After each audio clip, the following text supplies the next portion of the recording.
key component in delivering a fast and hard punch is to increase the snap when we're coming into contact with our opponent or the target. So what I mean by this is when we produce force in a punch, our muscular activation increases.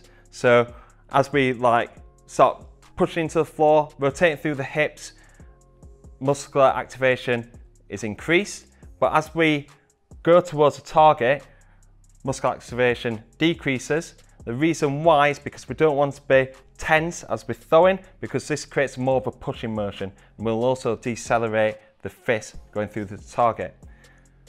After this relaxation phase, we've got a global stiffening effect, so an immediate kind of increase in muscular activation as we come to the target. And this is what we call the snap, as we create tension in isometric form. Forearm, arm, shoulder, core has got to be switched on to create that snap. And what we do with that, it's mainly technical to be able to do this, but we can use some strength and conditioning exercises to help improve it. Mainly we use punch-specific exercises and isometric exercises to help increase the snap, and this is what we're going to show you now. This video is going to show you how to do isometric punch holds.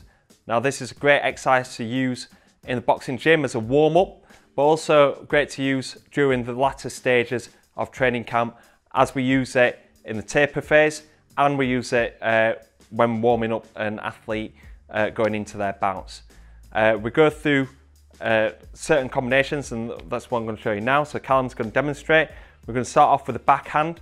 I'm going to rotate through, and we're just going to apply pressure at the end range of the movement, okay? So I'm pressing into there, and Callum's having to switch on his arms, shoulders, core, and the lower body, trying to push into me as hard as he can, and then back.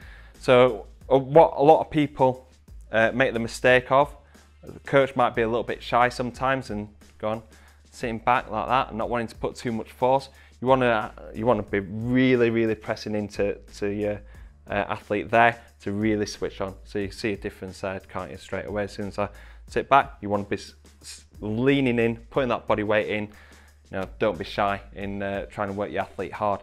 Also, they can start from actually that position, then produce the force. So there, and then start producing it. Really, we want to encourage that snap effect and then of the punch, okay? So it's almost like you throw a little punch and then there, boom, there, create that snap. Because this is more like a punching action. You know, we're throwing it, we're relaxing, then we're snapping, then range. So that will increase that muscle activation and that isometric tension there. So we start off with the backhand, then we go with the jab. It's all in the boxing stance, core switched on, glutes switched on, arms nice and strong. We want to hold it anywhere between 5 and 10 seconds on each arm. Start off with hooks, turning in, elbow nice and high, good, getting good positions and realistic positions as well. I've had athletes before who want to try and have a little bit of competition with me and end up going into it and trying to lean all the body weight in. You want to make it as specific as possible. Also, towards that end range and most likely contact point. So like with a hook, that's probably the point where you're going to be landing with the opponent or anything around there.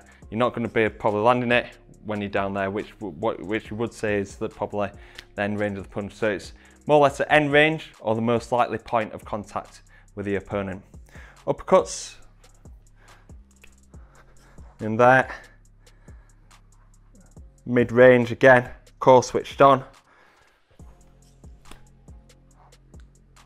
As you can see, I'm holding my wrist there as a little bit of a support, so my hand's not going back.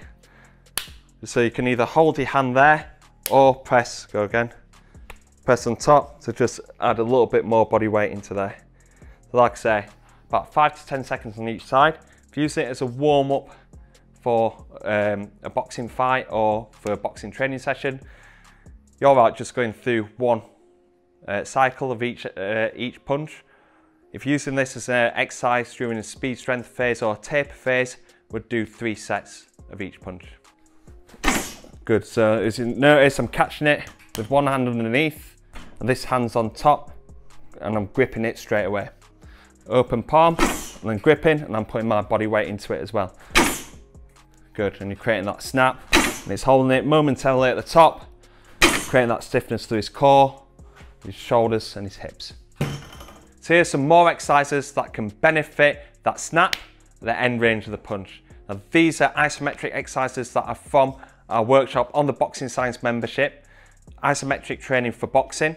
If you want to watch the full video workshop, where I take you through a range of isometric exercises, including detailed demonstrations, this is available on the Boxing Science membership.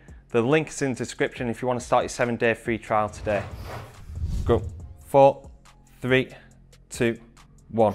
The bar is going to be on line with the breastbone. Make sure it's not too high and too shoulder dominant. You want to keep your shoulders back and down and then drive through, Cal. Let's go. 4, 3, 2, 1. 4, 3, 2, 1. You've got to be careful that you're not leaning too far over, Cal. Let's try and pop up a little bit into squat position. Let's go. 4, 3, 2, 1. Good. Off we go. 4, 3, 2, 1. Good. So it's turning that back foot, turning that hip, that glutes nice and tight and switched on. Cause embrace as well. 30 seconds, keeping it above 17. Off we go. Good, so that's 20, 18, 17. Good, really drive it in. Keep the core tight.